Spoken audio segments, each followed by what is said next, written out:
Anything that you all liked? Saji, Prabhu? Been a long time since I asked you.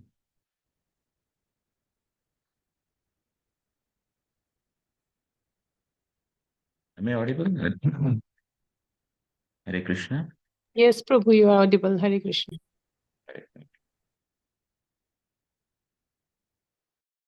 That he is probably not able to lift. Anybody else would like to say anything that struck them, that they took it as a message for Janmashtami? Anything here?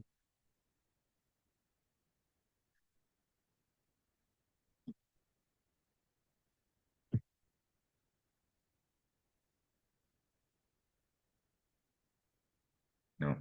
Okay.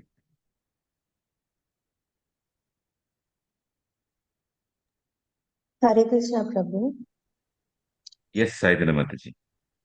Prabhu, I was not able to understand the analogy of Vyasadeva in how to deal with, overwhelming worldly situations. I was not able to follow. Can you please explain, Prabhu? So somebody was asking the question like, what's happening in Afghanistan, and how, I mean, like the sun, basically they started with capturing the land. The Taliban started capturing the land.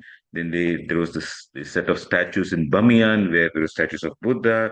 And then anybody who is not following their version of Islam, forget other religion, they are persecuted. And definitely, so there were a small minority of Hindus and Sikhs in Afghanistan. They were persecuted, and so there is a Sanatan Dharma which is supposed to be eternal. What to do about it?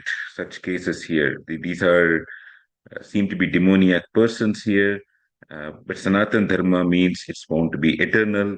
So we just do nothing and wait for the fact that Krishna, by his arrangement, will kill all these demons. Is that what we are supposed to do? Was the question. And Maharaj said, no, be like Vyasadeva.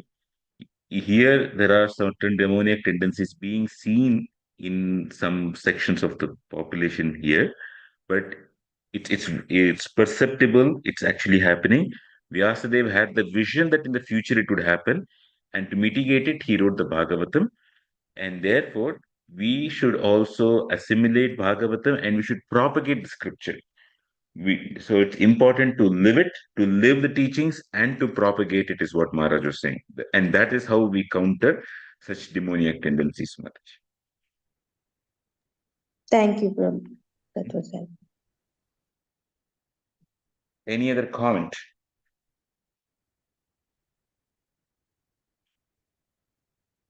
I don't know if it is Pranavalla Prabhu or Madhuri Sundari Mataji. The name is Pranavalla Prabhu. Any comment?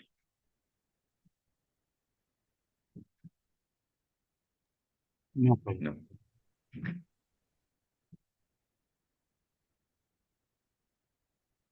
Ashok Prabhu?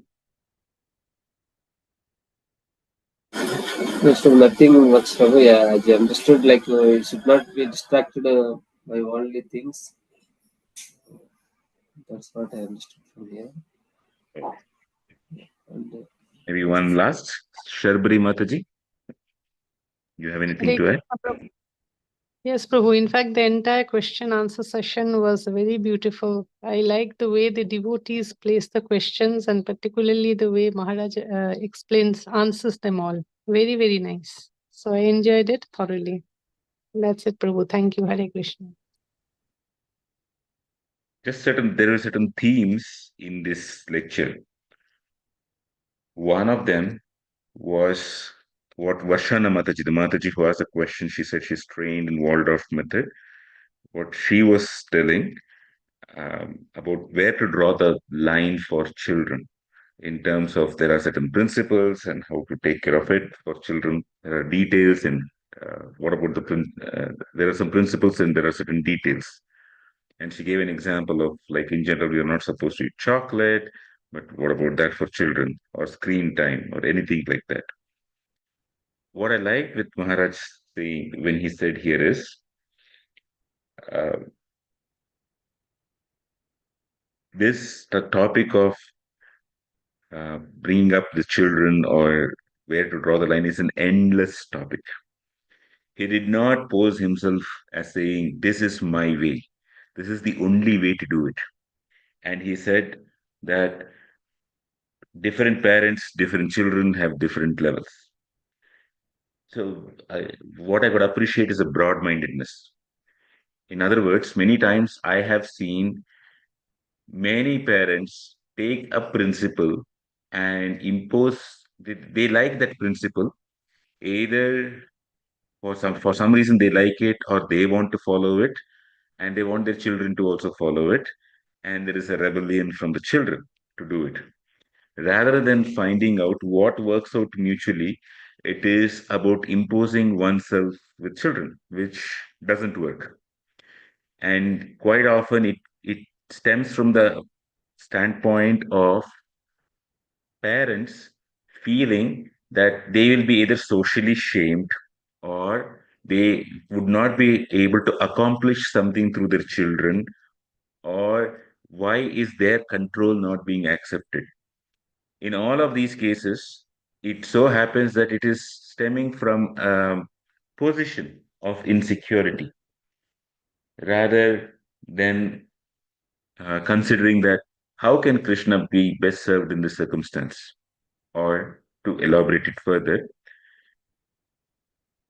we need to know that sometimes we have to play in cricket parlance a 2020 match. Sometimes we have to play a one day match. Sometimes we have to play a test match, especially with our children. And what is being told with respect to children is also varied with respect to how we deal even with adults. Sometimes we'll have to hit a big shot or tell clearly this is what it has to be done. Sometimes we'll have to let go of the balls that come in, like in a test match, saying, "It's okay, I have to stay for a longer time here." In that way, we need to interact with everybody else. It's not like today is the end of the world that we'll have to interact with this person. And very importantly, as what Maharaj said, there has to be a continuous recalibration. Many times we think that we know the principles very well, and this is the exact way in which the principle has to be applied. Probably not. We have to be open to the fact that probably I don't know good enough to apply it, and I may have to wait for time to tell me. I may need advice for it, for people to tell me. So that's one overall thing where Maharaj very nicely said that there has to be a relationship in love.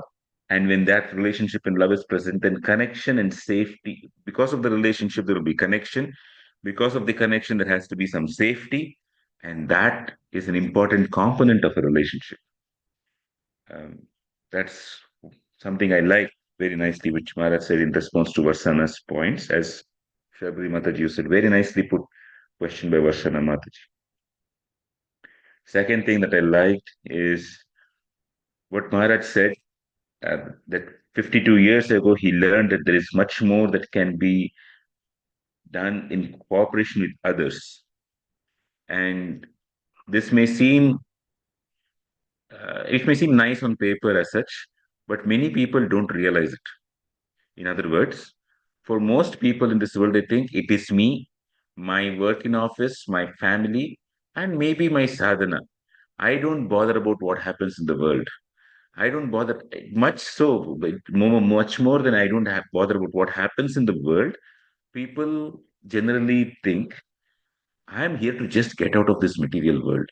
Why do I have to cooperate with people or do anything? Let me just do my work properly, and either I will be happy in this world or I will get out and be happy in the next world, something like that.